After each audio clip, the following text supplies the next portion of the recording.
Now, with just 3 days to go before the presidential polls in Syria, last-minute preparations are underway in the crisis-hit Arab nation to make the historic vote a success. It's the first time that Syrian citizens will be able to choose between multiple candidates. Syrians living abroad have already cast their ballots. The Electoral Commission says about 95% of registered expatriates took part in the election. Some foreign countries have dismissed the vote as a farce, but a majority of Syrians say they hope the upcoming electoral process will help end the bloodshed in the country. Meanwhile, Lebanon has warned that Syrian refugees will lose their refugee status if they return home before the vote. More than 1 million people crossed into Lebanon since the crisis hit Syria 3 years ago. Maram, Syrian activist and political commentator, joins me from Australia for more on this. Welcome, ma'am. Mr. Maram, according to polls, a major win for Bashar Assad in the election has been predicted. How would the West react if Assad wins another term in office?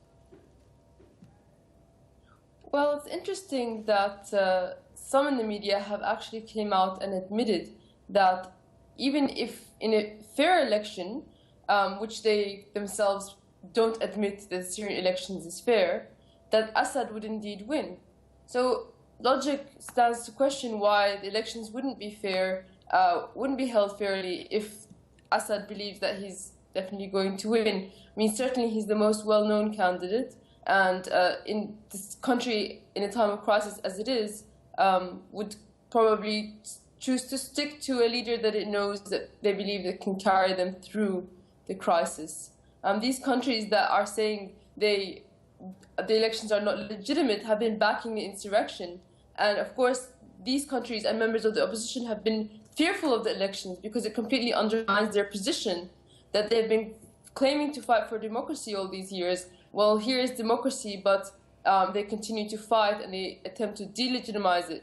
But their attempts to delegitimize it has in fact delegitimized them, because they have been bombing rallies, pro-election rallies, and they have kidnapped one of the presidential candidates and forced him to say at gunpoint that the elections are illegitimate. I think this shows a certain level of desperation, and the scenes that we saw in Lebanon, certainly they would be humiliating for these countries because of the hundreds of thousands of Syrians, including refugees, that came to vote in the elections. Will there be any international observers during the election process? United Nations.